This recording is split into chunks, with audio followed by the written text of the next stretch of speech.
Historia de la psicopatología. Manual de la psicopatología. Volumen 1, capítulo 1.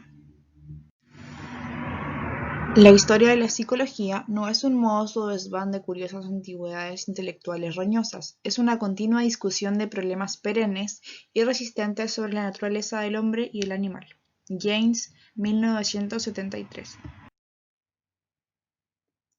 Para comprender la actualidad de la psicología, debemos recordar los cimientos que fueron construyendo la psicología de hoy, entendiendo y relacionando los elementos que han sido fundamentales en la evolución de la historia de la psicopatología y cómo ha tomado fuerza con el pasar de los años. La psicopatología es el estudio de las enfermedades o trastornos mentales, su naturaleza y sus causas.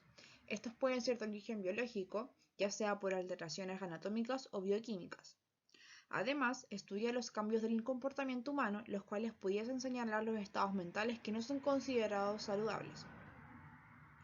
El término psicopatología viene del griego psique, que significa razón o alma, patos, que significa padecimiento, y logos, razonamiento. Desde aquí podemos enlazar la historia de la psicopatología a la civilización griega y romana, la cual está directamente involucrada debido al nacimiento de la idea de enfermedad mental. En los primeros tiempos de la cultura griega, la locura era explicada a través de la demonología, la cual era el resultado de la posesión de los espíritus malignos personificados por dos diosas, Mania y Lisa, quienes eran enviadas por los dioses en estado de cólera.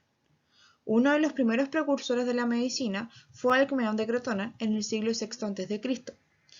Él estableció el cerebro como la sede de la razón y el alma y postulaba que la salud era la armonía entre los contrarios, esto es, la interacción apropiada entre las fuerzas externas e internas. Aun así, Hipócrates figura como el artífice principal entre los siglos 460 y 377 a.C., considerando la medicina como un verdadero conocimiento inductivo, sugiriendo que estos se debían a causas y a procesos naturales al igual que las enfermedades físicas. Posteriormente, Empédocles, entre los siglos 490 y 430 a.C., sugiere la teoría moral sobre la base de los cuatro elementos: fuego, tierra, agua y aire. Estos se caracterizaban por cuatro cualidades: calor, sequedad, humedad y frío, y para cada uno de estos un humor orgánico correspondiente: sangre en el corazón, flema en el cerebro, bilis amarilla en el hígado y bilis negra en el vaso. Se decía que la enfermedad se producía por un desequilibrio entre estos humores, y el tratamiento requería la administración de drogas con cualidades opuestas al humor que se suponía que estaba desequilibrado.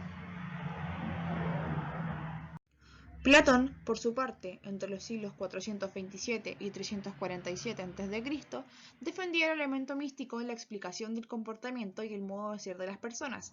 Distinguía dos clases de locura, una resultaba de la enfermedad, mientras que la otra era de inspiración divina. Así, se producía un trastorno mental cuando el alma irracional se enfermaba al romper su débil conexión con la racional. Por su parte, Aristóteles, entre los siglos 384 y 322 a.C., distinguía dos facetas del alma humana, la racional y la irracional, pero a diferencia de Platón, defendía que no era posible separarlas, pues obraban como una unidad. El alma irracional no puede ser atacada por la enfermedad. Así, negaría la existencia misma de enfermedades puramente psicológicas. Entre otras aportaciones importantes, en el siglo I a.C., Asclepíades distinguió las ilusiones de las alucinaciones y dividió las enfermedades en agudas y crónicas.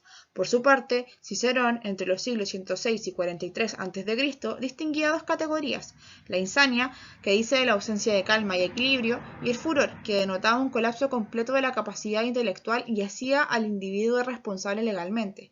Fue uno de los primeros que se cuestionó la responsabilidad legal del enfermo mental. Por otro lado, Galeno, entre los siglos 130 y 200 después de Cristo, reunió y coordinó todo el conocimiento médico acumulado por sus predecesores, añadió sus propias observaciones y creó un sistema médico que ejerció una profunda influencia en los siglos posteriores. Su contribución más importante fue la teoría sobre los temperamentos. Edad del oscurantismo, Edad Media, mundo árabe y cristiano. Los árabes desempeñaron un papel fundamental en la transmisión del conocimiento científico durante la Edad Media, ya que el fenómeno de trastorno mental desconcertaba a las primeras autoridades cristianas. Alberto el Grande, de 1193 al 1280, y Tomás de Aquino, de 1225 a 1274, aseguran que el alma no podía estar enferma, dado su origen casi divino, por lo que la locura era una enfermedad principalmente somática, atribuida a una deficiencia de la razón. Por otra parte, Arnaud de Vilanova, de 1240 a 1311, reconciliaba la obra de Galeno y su teoría sobre los humores con la demonología, postulando que si ciertos humores calientes se desarrollan en el cuerpo, el diablo podría apoderarse de la víctima, ya que éste gusta del calor.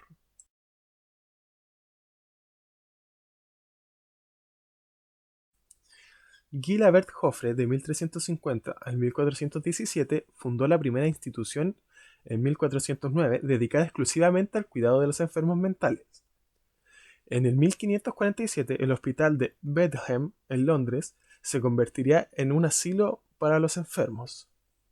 Posteriormente, Jean-Louis Vives, de 1492 al 1540, Paracelso, de 1493 al 1541, entre otros, manifestaron abiertamente estar en contra de las opiniones oficiales sobre la demonología.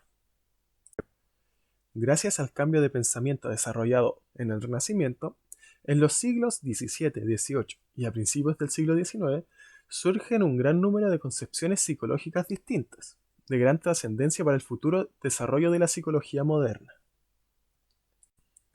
Una de las ideas más importantes del siglo XVII fue hecha por Thomas Willis, de 1621 al 1675. Fue un famoso neuroanatomista, el cual es considerado como el primero en afirmar el origen nervioso de algunas enfermedades. Clasificó algunas enfermedades como la epilepsia y otras convulsivas, en estas incluida la histeria y la hipocondria. Un siglo más adelante, Robert White, del 1714 al 1766, habla de los desórdenes nerviosos como una debilidad poco común. Otra gran concepción de estos siglos fue Franz Anton Mesmer, del 1734 al 1815. Él dio el paso del exorcismo a la psicoterapia en sí, sin planteamientos místicos o religiosos. Por otro lado, Georgette, del 1795 al 1828, opinaba que el concepto de neurosis iría desapareciendo con el descubrimiento de las lesiones específicas. Ya en el siglo XIX, la psicología es considerada como una disciplina independiente. Esto gracias a Wilhelm Wundt, del 1832 al 1920, el cual es considerado fundador de la psicología tal y como se conoce. Sin embargo, Forrest Janet, del 1859 al 1947, pudo profundizar más en el estudio de la histeria, considerándola como una manifestación y un resultado inevitable de la herencia y la degeneración.